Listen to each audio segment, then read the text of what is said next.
think about, we talked about Jacob, Abraham, Sarah, Job, Paul, Joshua, and we all consider these people to be bold.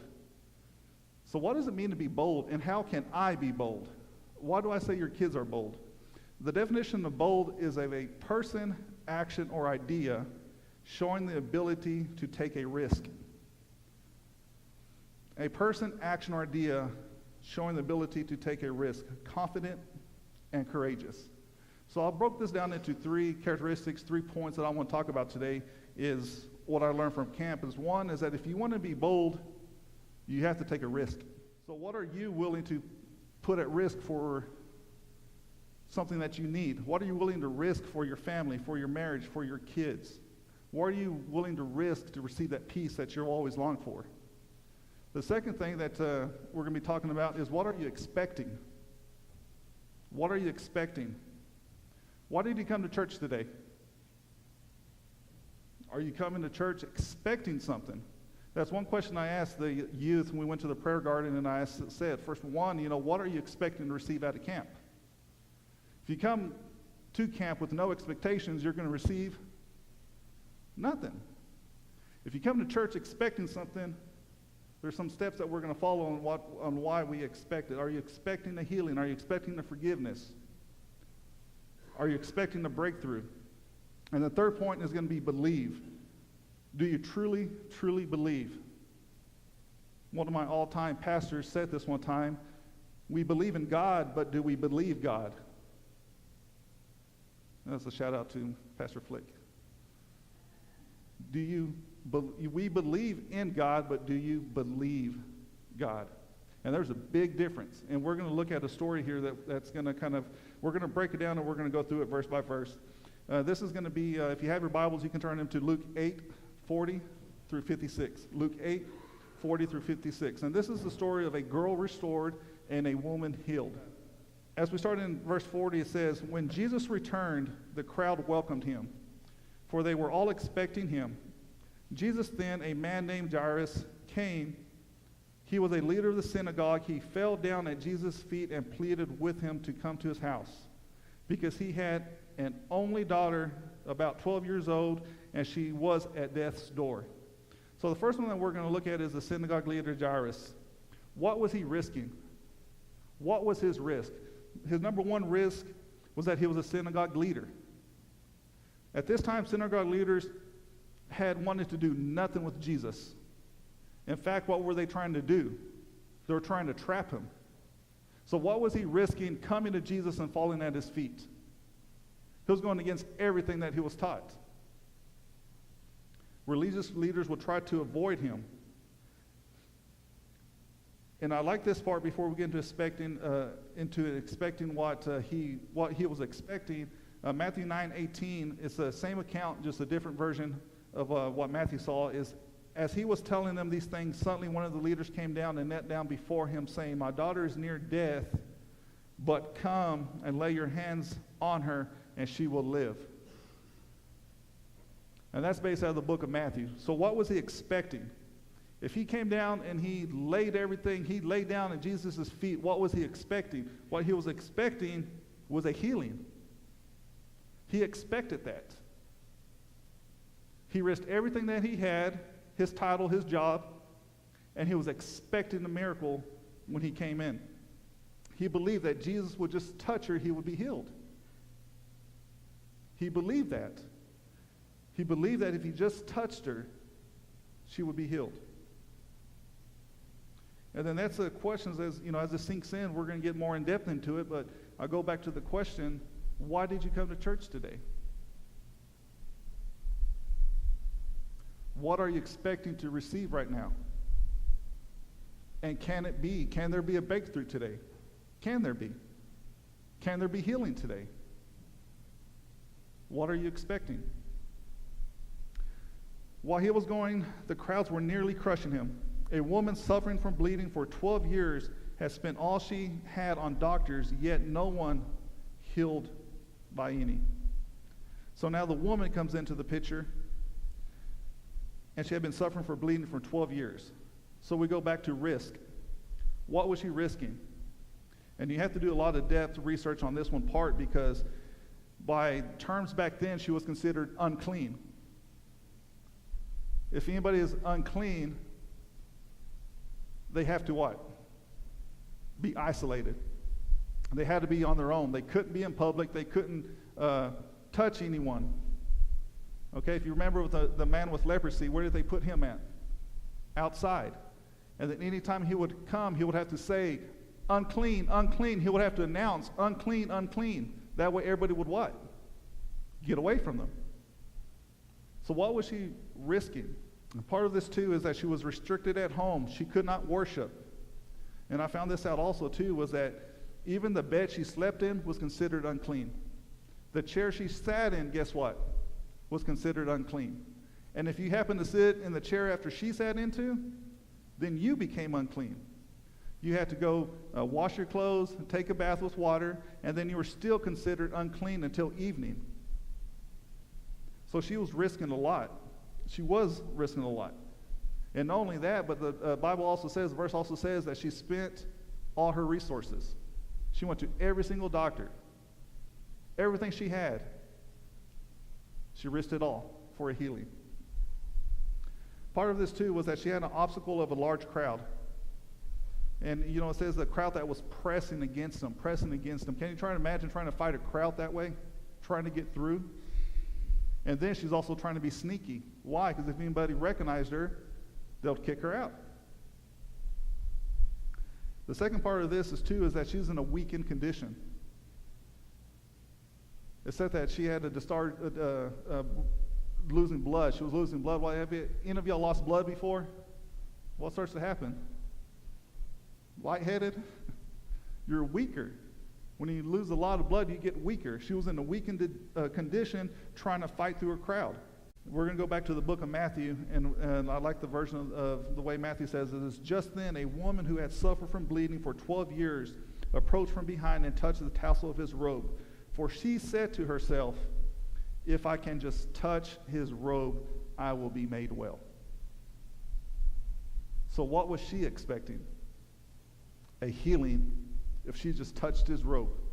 And to go in the depth a little bit too, it says, to touch the tassel. I did a little research on this too, but why the tassel? And it's pretty neat how the findings that I found is that all Jewish men, they wore their clothes, but then at the very bottom, back in the book of Numbers, they had to have 4 tassels on each, 2 back here and 2 up front. And these tassels represented what? This is a pop quiz, who knows? I think John does. Put him on the spot. These tassels represented the commandments of God. In the book of Numbers, it says, you make these tassels and then to remember my commandments. To remember my commandments.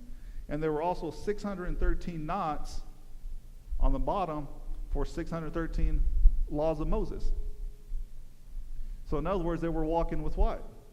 Remembrance.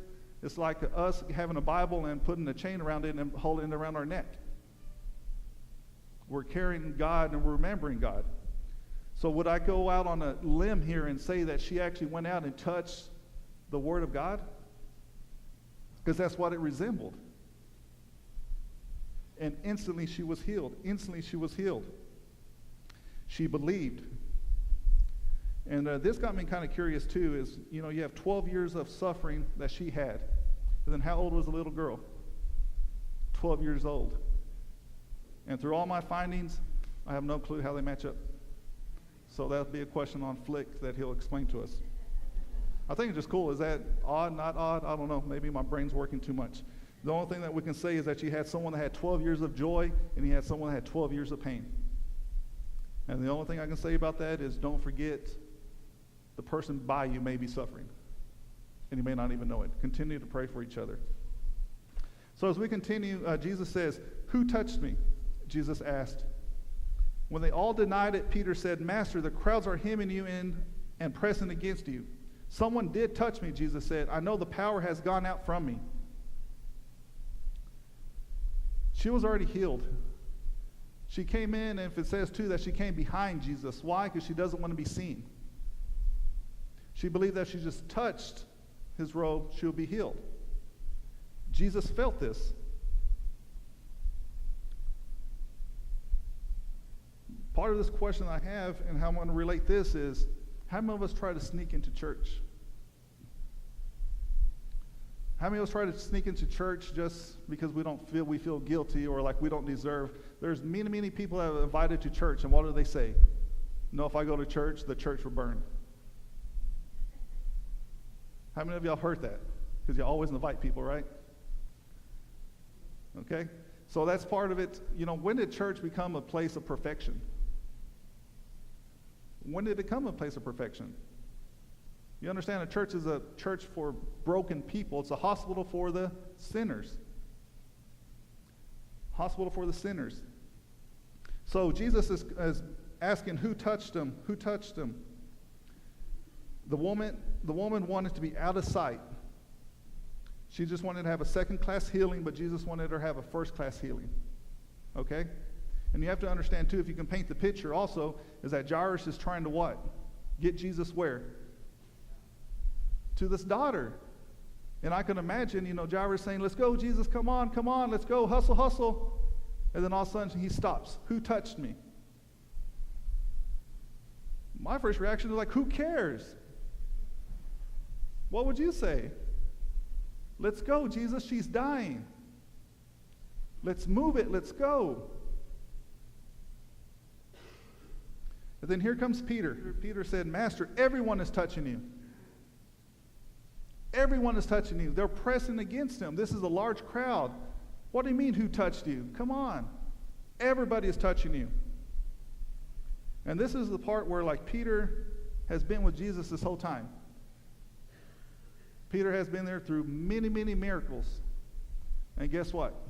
Peter still does not understand who Jesus is. Peter does not understand who Jesus is. And this is a question, do you understand who Jesus really is? Or do we limit his power? Do we limit his power? Do we understand fully what Jesus can do? Peter will try to tell Jesus the truth. Everybody's touching you. Everybody's pressing you. And the one thing that Peter forgot is Jesus is the truth. That's one thing he forgot. 47, when the woman saw that she was discovered, she came trembling and fell down before him. In the presence of all the people, she declared the reason she had touched him and how she was instantly cured. She was behind Jesus at one point, just reaching for a miracle. And now all of a sudden, she's at his feet, face to face with him. She's on her knees. Why would Jesus stop, for one, and address a woman? And then my question is, why was her touch different than all the other touching that they're pressing up against him? It's because of faith. She went in expecting something. How can one person come to church and receive a lot, but another person come to church and receive nothing? Because it's what you're expecting. It's what you're expecting out of today. Not only did she believe, but she acted on her faith. She believed in Jesus, and she believed Jesus. Jesus forced her to make her hearing public. Jesus called her out. He wanted everybody to know. And this is just a lesson in itself, too, is that you understand that your faith in Christ has to be professed publicly. Your faith in Jesus has to be said publicly. This is where baptisms come from. Why do we baptize? Because it's an outward expression of an inward change. And we want the world to know, I'm reborn. When was the last time we expressed our faith publicly? Have we done that at work? Have we done that at our everyday lives? Have we done that within our family reunion, our barbecues? Do we do that? Do we profess our faith publicly in church?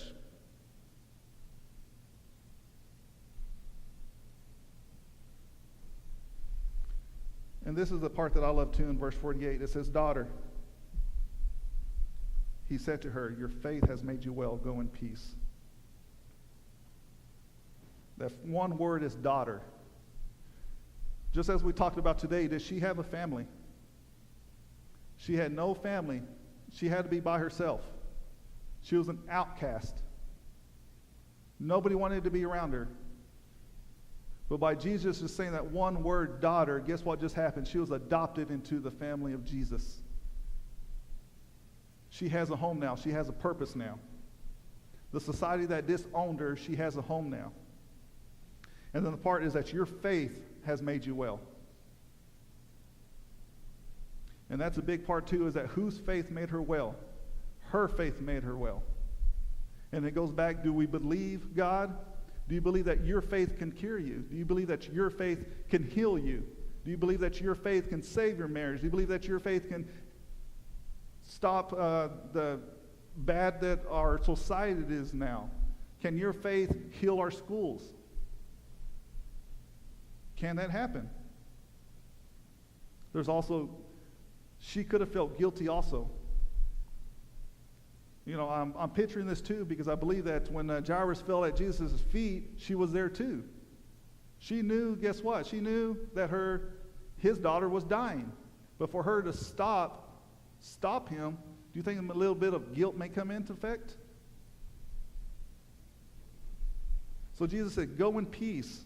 Go in peace. Don't feel guilty, don't do anything, but go in peace.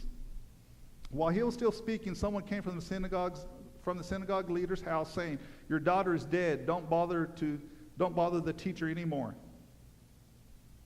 So then I just got to be, Jairus right now. What's going through him? If it was me, I'll probably go attack that woman.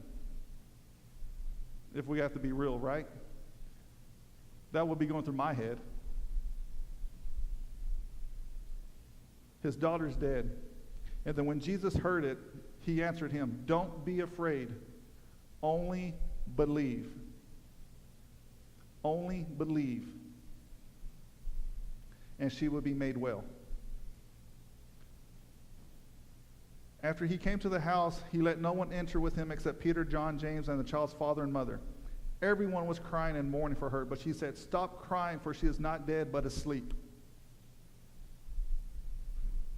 You know, life can be very, very scary. Very scary. And this is when Jesus comes in and says, don't be afraid, I have this, I got this. I will take care of you if you believe. Don't be afraid, only believe. And it goes back to our question, do we believe? Do we honestly believe God? Or do we just believe in God? Do we believe every word that he says? And nothing is impossible with God. Jesus will do the healing, but we have to have the faith and we have to believe. They started laughing at him because they knew she was dead. So he took her by the hand and called out, get up, child. Her spirit returned and she got up at once. Then he gave orders and she had begun something to eat. Her parents were astounded, but he instructed them to tell no one what had happened. And this is the tough part too, because they laughed at him.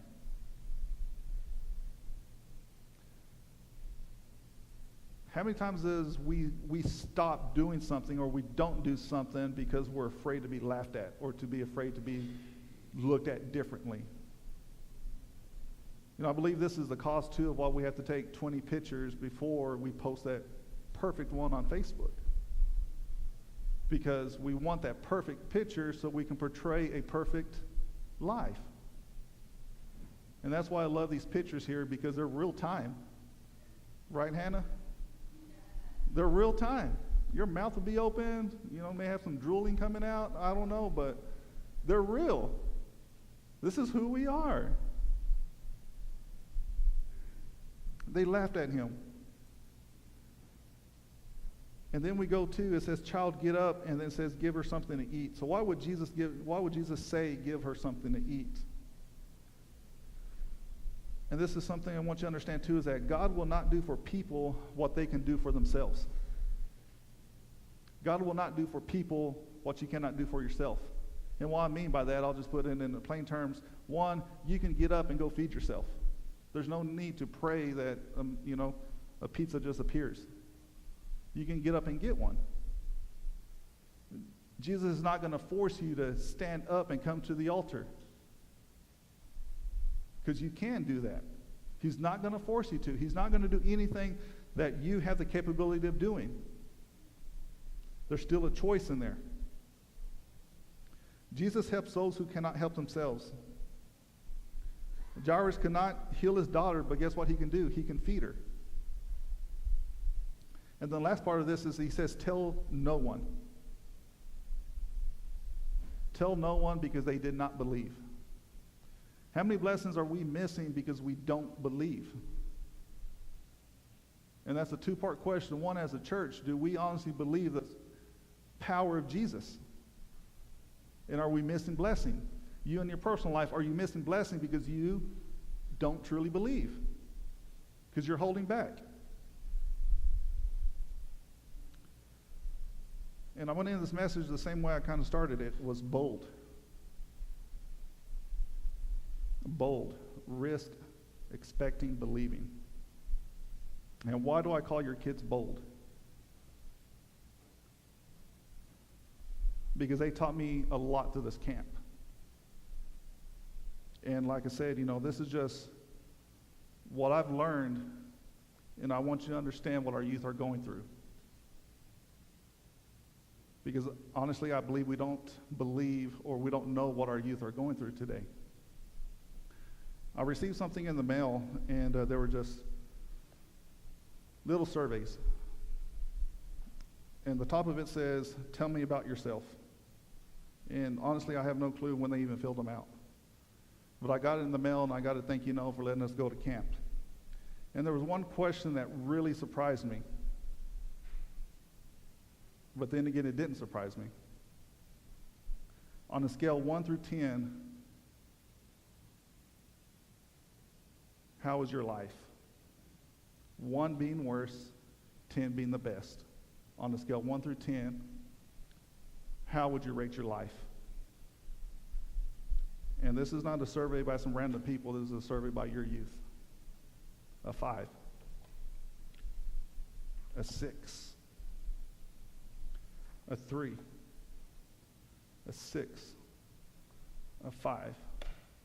An 8.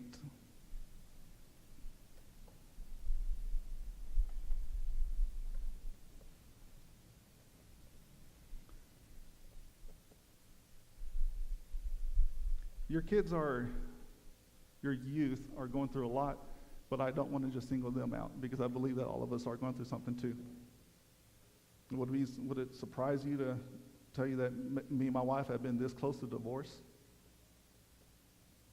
Not recently. We've been married 16 years. If you've been married been longer married than 2 years, you've probably already been through that. And I want to give you some advice that one pastor gave me. You have the old saying of you have your husband and you have your wife, and you're supposed to meet halfway. One pastor told me you have your wife, you have your husband, but then you have God. And if your wife will focus on God and your husband will focus on God, guess where you'll meet? With God. But do you believe that? Do you believe that? So the question that we're asking tonight is risk, expecting, and believe. Church, what are we as a church? What is our mission as a church? Our mission as a church is right there on our website. Helping everyone experience hope. That's our mission as a group, as a body. And then my question is, how are we doing on that? How are we doing? That's just a question. How are we doing? And this one is everyone. Y'all realize that there's been 3 youth suicides this year so far? 3 of them. There have been 7 adult suicides this year. That's 10 people, for whatever reason, decided to take their own life.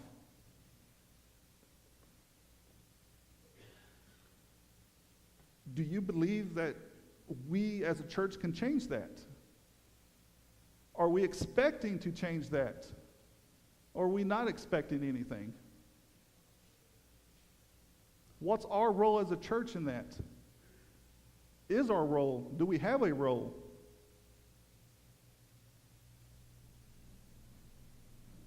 Personally, what did you come to church expecting today? What do you need? What are you willing to risk to receive that peace? What are you willing to risk to get your marriage back, to find joy, to find financial state? What are you willing to risk to receive that healing that you've been longing for, to receive the joy, happiness, peace that you need?